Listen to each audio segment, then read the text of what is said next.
G'day, it's fugitive Australian journalist Shane Dowling from the website kangaroocourtofaustralia.com. Now, I'm about to play you two questions from Question Time yesterday, Monday the 16th of October 2023. The first question, Prime Minister Anthony Albanese absolutely owns Peter Dutton in relation to Indigenous spending. The question is actually asked by David Littleproud, the leader of the National Party. But then Prime Minister Anthony Albanese turns it around and absolutely drills Peter Dutton when he was Minister for Health and how he cut the spending on Indigenous affairs, etc. So we'll watch that question and answer. And then the second question is from Susan Ley, the Deputy Leader of the Opposition, who asked Prime Minister Anthony Albanese about the voice and the referendum we just had.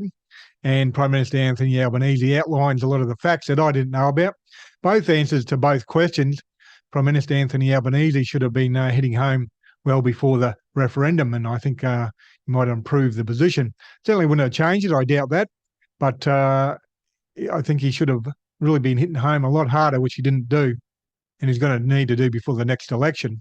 Anyhow, I'll show you these two videos, but before I do, make sure you hit the like and subscribe button and share this video on social media and help shine a light on corruption. To order, I'll hear from the Leader of the Nationals. Thank you, Mr Speaker. My question is to the Prime Minister. Prime Minister, your government has spent $450 million on a failed referendum, while the Yiparinya School in Alice Springs has been asking for just $12 million to provide accommodation for at-risk Indigenous children to help close the gap. Will the Prime Minister commit to this funding? Order. Give the call to the Prime Minister. Order. Members on my left. I thank the Leader of the National Party for his question, and I do note from the Leader of the Opposition that he's spoken about it being a waste to have a referendum. And there's a reason why the National Party perhaps have asked that rather than the Liberal Party, because the Leader of the Opposition committed during the recent referendum to hold another one. That's what he said.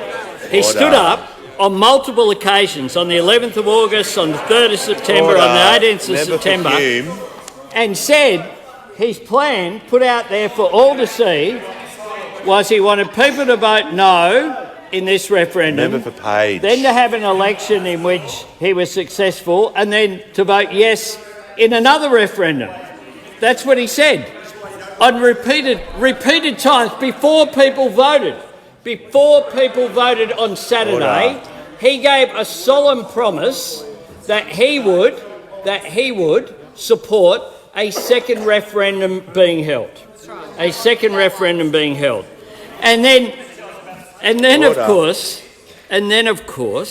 the Leader of the Opposition as well was someone who presided over the 2014 budget he was involved with.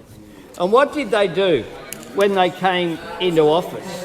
What did they do when it came to Indigenous health programs? Order. What?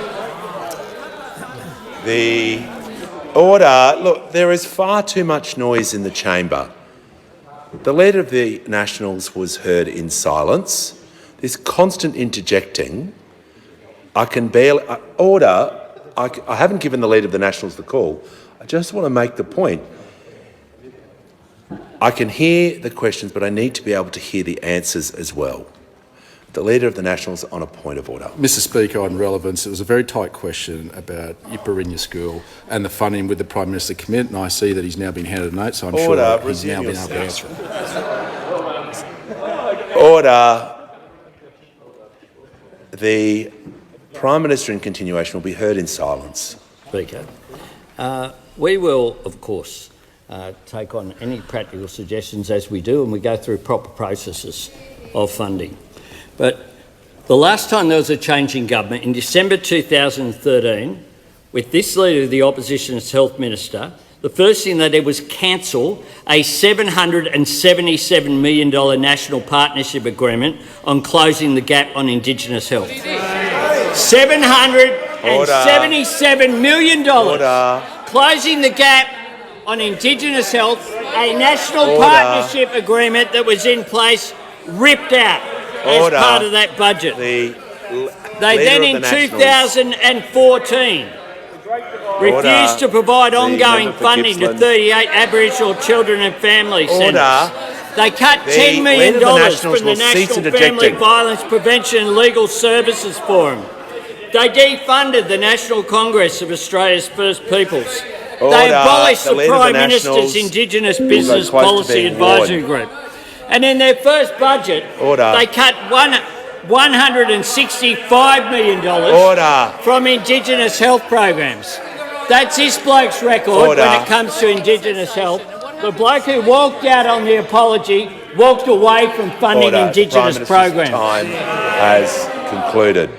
My question is to the Prime Minister and concerns his divisive and incompetently managed referendum. Why did the Prime Minister, in the words of the member for Macarthur, focus on, quote, inner-city elites? Why did he refuse to hold a constitutional convention? Why did he make no effort to achieve bipartisanship? Why did he waste $450 million of taxpayers' money? And why did he proceed when it was clear his vanity project was going so disastrously wrong? The Prime Minister has the call. I thank the Deputy Leader of the Opposition for her rhetoric. The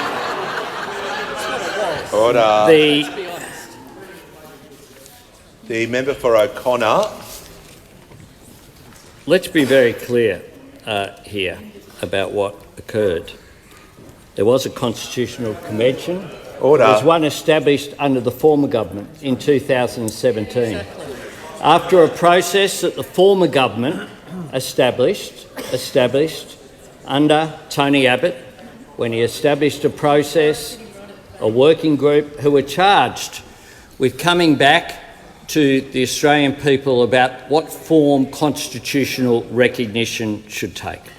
That was after John Howard, of course, and every other leader since promised to promote constitutional recognition. Now, in 2017... The Prime Minister will pause. The member for O'Connor, I've mentioned a number of times, the Deputy Leader of the Opposition was heard in silence. I'm asking the same courtesy to be given to the Prime Minister. You'll leave the chamber under 94A. It's pretty simple. Prime Minister will have the call and be heard in silence. Thanks, Mr. Speaker.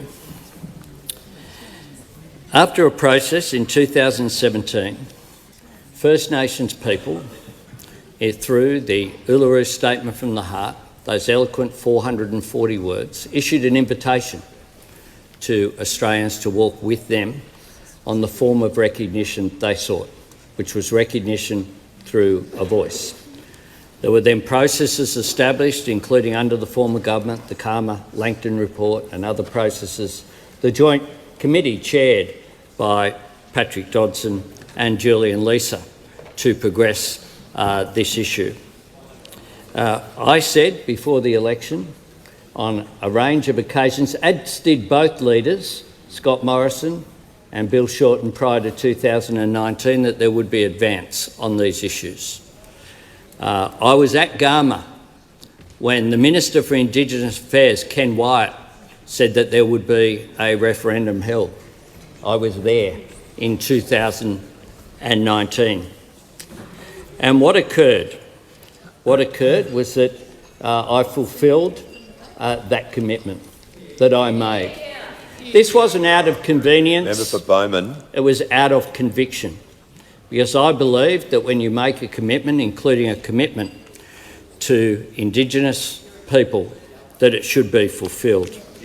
And I make this point, that across remote areas dominated by Indigenous communities, yes, recorded massive support. Wadair 92%, Tiwis 84%, Maningrida 88%, Mornington Island 78%, Yarrabah 76%, Palm Island 74%, Leonora 79%. Now, the Prime Minister's fact is, it did not get... has concluded. And like I said at the beginning of the video, make sure you hit the like and subscribe button and share this video on social media and help shine a light on government corruption.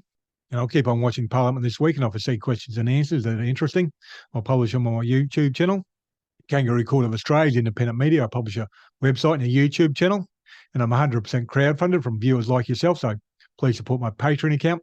I currently have 335 patrons donating $2,155 a month, and I really need to double that to become financially viable, and you can donate any amount, $3, $5, $10, $15, $20, $30, $40, $50 a month, whatever suits your budget. And there's a link for the Patreon account below this video on YouTube and also on my website. And please share this video on social media. Thank you for your time and have a good day.